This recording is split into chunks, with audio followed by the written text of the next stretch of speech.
Hello students, अस्सलाम वालेकुम। तो आप कैसे हैं? ठीक है। तो आज के लेक्चर में हम लोग dissociation constant and dissociation constant of acid and bases के बारे में पढ़ेंगे। ठीक है, एक बार एसिड का डिसोसिएशन कांस्टेंट निकालेंगे, एक बार बेस का डिसोसिएशन कांस्टेंट निकालेंगे। ठीक है, तो चलिए शुरुआत करते हैं इसकी।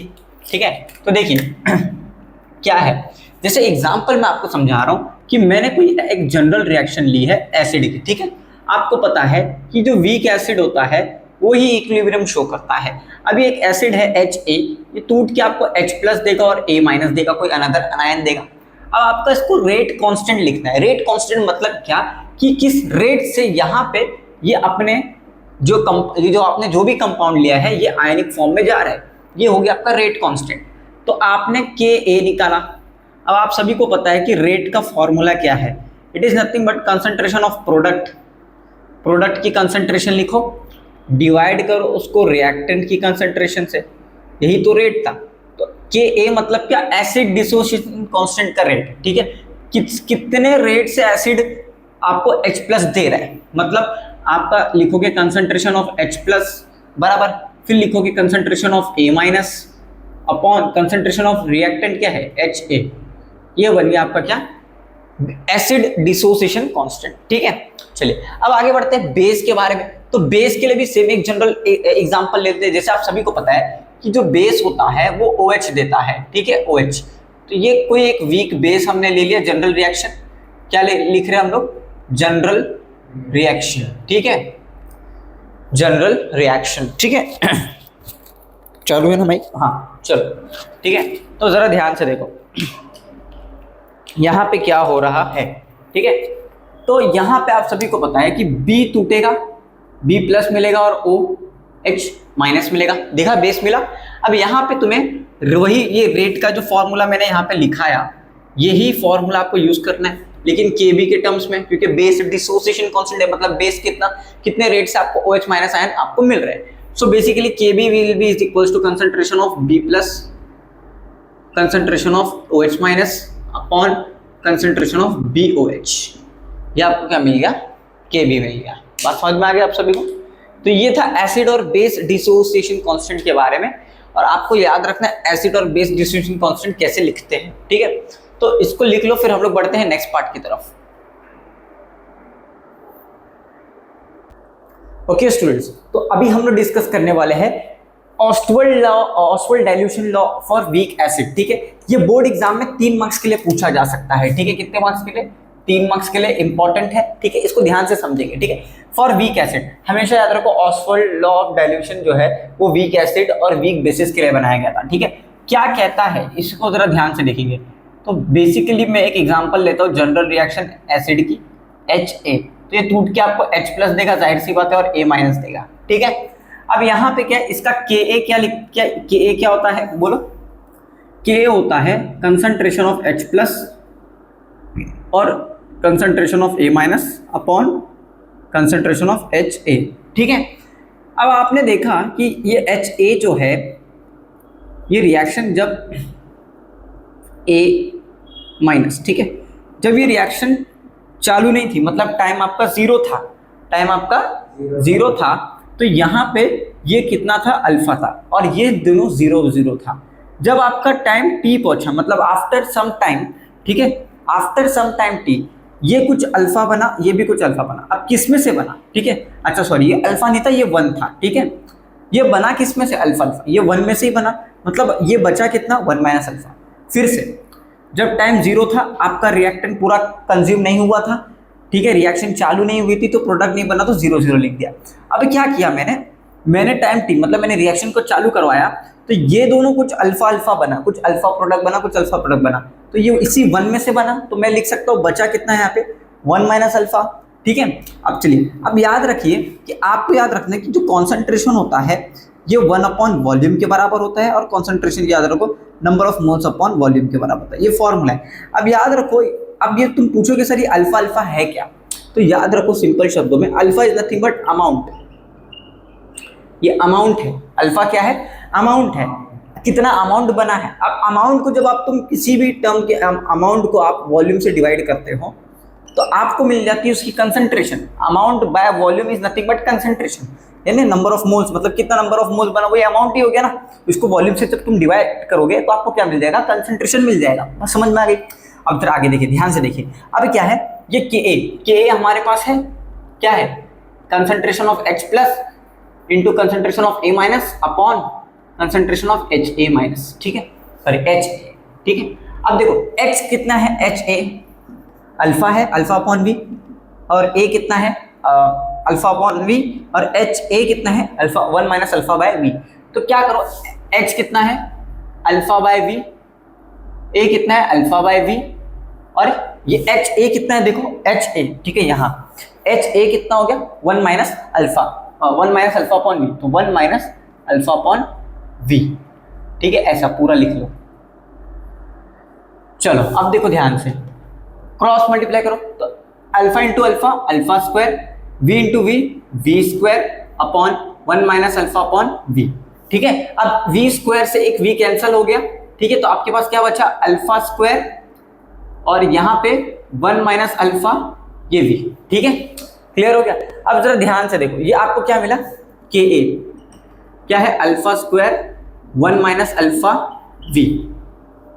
अब जरा ध्यान से देखो, अल्फा स्क्वायर के साथ यहाँ कुछ नहीं तो 1 मल्टीप्लाई में, ठीक है, और मैंने आपको बताया था कि 1 अपॉन V क्या होता है, C होता है।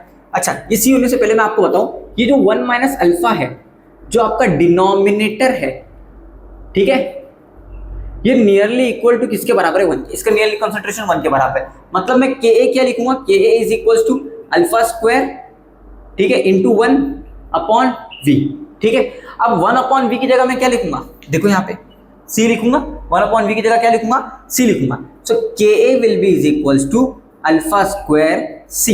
ये आपको क्या निकल गया, एक फॉर्मूला निकल गया। अब यहाँ से अल्फा का फॉर्मूला क्या निकल जाएगा, alpha is equal to under root KA by C, ठीक है, ये एक फॉर्मूला निकल के आ गया, बराबर। अच्छा, अब C क्या होता है, तो KA is equal to alpha square upon V, बराबर। फिर यहां से अल्फा का एक और फॉर्मूला निकल के आ जाएगा, बताओ, अल्फा का एक और फॉर्मूला, ये V को इधर भेज दो, तो alpha is equal to under root KA into V। ये 4 फॉर्मूले किसके निकल के आ गए, अल्फा के निकल के आ गए। रिकॉर्ड हो रहे वो प्रॉपर, हाँ। सो ये पूरा क्या था, ऑसवाल्ड डाइल्यूशन लॉ था वीक एसिड के लिए, पूरा डिट्टो मेरा बच्चा सेम टू सेम यहाँ पे बेस के लिए, सिर्फ ये रिएक्शन चेंज होगी, पूरा डिट्टो डिट्टो किसका है, बेस के लिए। जहां पे KA है वहां पे KB कर दो, जहां पे KA है वहां पे KB कर दो, ठीक है। और रिएक्शन HA की जगह BOH ले लो, ये बेसिस के लिए था। बस समझ में आ गई, जल्दी से इसको लिखो, फिर हम लोग बढ़ते हैं नेक्स्ट पार्ट की तरफ। ओके स्टूडेंट्स, तो अभी हम लोग को पढ़ना है ऑटो आयोनाइजेशन ऑफ वाटर, ठीक है।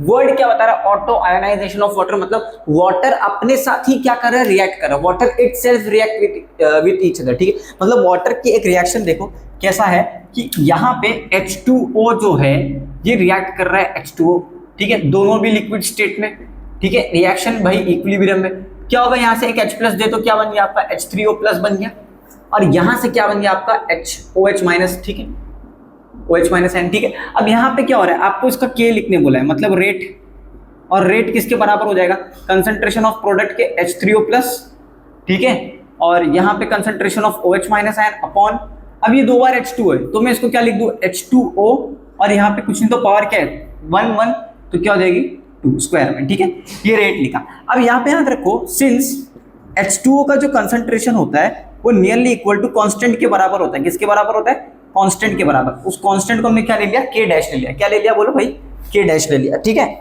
अब जरा ध्यान से देखेंगे, देखिए क्या हमको समझना है वो ये है कि अगर इसका concentration nearly equal to constant है, मतलब H2O का होल स्क्वायर जो है वो K डैश ले लूंगा मैं, मतलब since K is equal to concentration of H3O plus ion, concentration of OH minus ion upon K dash, ठीक है।